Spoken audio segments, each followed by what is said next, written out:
ಈ ಚರ್ಚೆ ಇಲ್ಲ ಸ್ಪೆಸಿಫಿಕ್ ಆಗಿನ ಇದು ನೋಡ್ರಿ ಇಂಪಾರ್ಟೆಂಟ್ ಚರ್ಚೆ ಇದ್ರ ಬಗ್ಗೆ ಸ್ವಲ್ಪ ವಿವರವಾಗಿ ಮಾತಾಡಕ್ ನೋಡ್ರಿ. ಮಾನ್ಯ ಮುಖ್ಯಮಂತ್ರಿಗಳು ವಿರೋಧ ಮಾಡಿದ್ರು ಅಂತ ನಾನೇನು ಹೇಳಿಲ್ಲ, ಆದ್ರೆ ಯಾಕೆ ಕೂತ್ಕೊಂಡು ಮಾತಾಡಿದ್ರು? ಯಾಕೆ 2013ರಿಂದ 2018 ತನಕ ಅವರು ಮುಖ್ಯಮಂತ್ರಿಗಳಿದ್ರು. ಸದಾಶಿವ ಆಯೋಗ ಅವಾಗ ವರದಿ ಸಲ್ಲಿಸಿತ್ತು, ಅವಾಗ ಅದನ್ನ ಅವರು ಇಂಪ್ಲಿಮೆಂಟ್ ಮಾಡಲಿಲ್ಲ. ಹುಬ್ಬಳ್ಳಿಯಲ್ಲಿ ಒಂದು ದೊಡ್ಡ ಸಮಾವೇಶ ಆಗಿತ್ತು ಮಾದಿಗ ಸಮಾಜದ್ದು. ಆ ಸಮಾವೇಶಕ್ಕೆ ನಾನು ಹೋಗಿದ್ದೆ. ನಾನು ಮುಖ್ಯಮಂತ್ರಿಗಳು ಬಂದಲ್ಲ ಅನೌನ್ಸ್ ಮಾಡ್ತಾರಂತ ತಿಳ್ಕೊಂಡಿದ್ದೆ, ಒಳ ಮೀಸಲಾತಿದ್ದು ಅಲ್ಲಿ ಆಗಿದ್ದಿಲ್ಲ. ನಮ್ಮ ಸರ್ಕಾರ ಬಂದ ಮೇಲೆ ಎಲ್ಲ ತೊಂದರೆಗಳಿಗೆ ಆಗ್ತಾವ ಇದ್ರಲ್ಲಿ ಅಂತ ಬೊಮ್ಮಾಯಿ ಅವ್ರಿಗೆ ಹೇಳಿದಾಗೂ ಕೂಡ ಇಲ್ಲ, ಇದು ಒಳ ಮೀಸಲಾತಿ ಅವಶ್ಯಕತೆ ಇದೆ, ಅದಕ್ಕೆ ಮಾಡೋಣ ಅಂಥೇಳಿ ನಮ್ಮ ಸರ್ಕಾರ ಆ ನಿರ್ಧಾರವನ್ನು ತೆಗೆದುಕೊಂಡು ಅವಾಗ 15ರಿಂದ 17% ಏರಿಸಿದಾಗ ಸರಿ ಉಂಟಾ ಇಲ್ವಾ? ಬಿಲ್ ಕರೆಕ್ಟ್ ಉಂಟಾ ಇಲ್ವಾ? ಬಿಲ್ಲಿನ ಬಗ್ಗೆನೇ ಅಲ್ಲ, ಇಟ್ಸ್ ಗುಡ್ ಆರ್ ಬ್ಯಾಡ್ ಅಲ್ಲ, ಅದ್ರ ಬಗ್ಗೆನೇ ಮಾತಾಡ್ತಾ ಇದ್ದೇನೆ. ಅದಕ್ಕೆ ಇಂದಿನ ಈಗ ಬಿಲ್ಲಲ್ಲಿ ನೀವು ಸ್ವಲ್ಪ ಸಮಾಧಾನ ಕೇಳ್ರಿ. ನಾ ಹೇಳಿದ್ಮೇಲೆ ನಿನ್ನಿಂದ ಯಾಕೆ ಸ್ವಲ್ಪ ಅಸಮಾಧಾನ ಆಗಿರಿ ನೀವು. 15ರಿಂದ 17% ಆದಾಗ 17% ಮಾಡ್ಲಿಕ್ಕೆ ಸಾಧ್ಯ ಇಲ್ಲ ಅಂತ ಹೇಳಿ ಅವಾಗ ಸಿದ್ದರಾಮಯ್ಯನವರು ಹೇಳಿದ್ರು. ಅದ್ರ ರೆಕಾರ್ಡ್ ಕೂಡ ನಾನು ನಿಮ್ಗೆ ತಂದು ಕೊಡ್ತೇನೆ.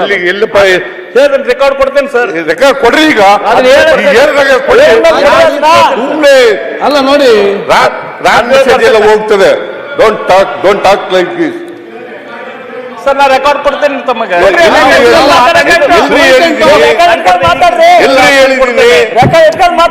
ನೋಡಿ ಮಾನ್ಯ ಸಭಾಪತಿಯವರೇ, ಮಾನ್ಯ ಸಭಾಧ್ಯಕ್ಷರೇ,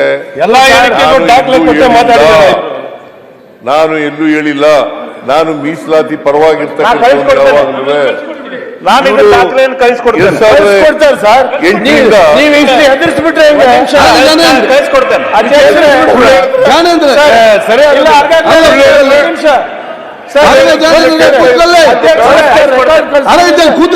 ಮಾತಾಡ್ತಾರೆ ನೋಡಿ.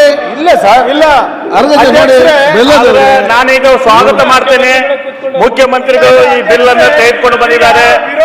ನಾನು ಈಡಾಗ್ತಾ ಇಲ್ಲ. ಇಂಥ ಆರೋಪ ಏನ್ ಸಂದೇಶ ಹೋಗುತ್ತೆ?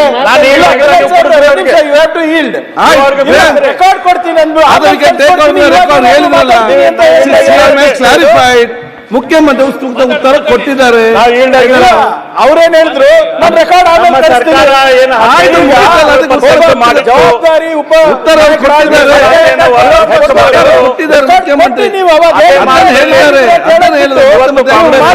ಆಮೇಲೆ ಕಳ್ಸಿಕೊಡ್ತೀವಿ ಸದನದಲ್ಲಿ. ಅಧ್ಯಕ್ಷರೇ, ಅಧ್ಯಕ್ಷ ಇವತ್ತು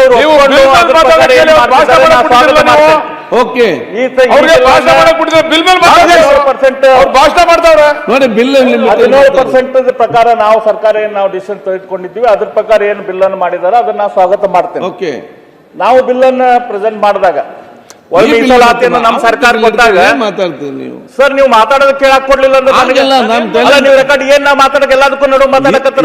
ಒಂದ್ ನಿಮಿಷ ಫ್ಲೋ ಕಟ್ ಮಾಡ್ಬಿಟ್ರಿ ದಯಮಾಡಿ ಮಾತಾಡಕ್ಕೆ.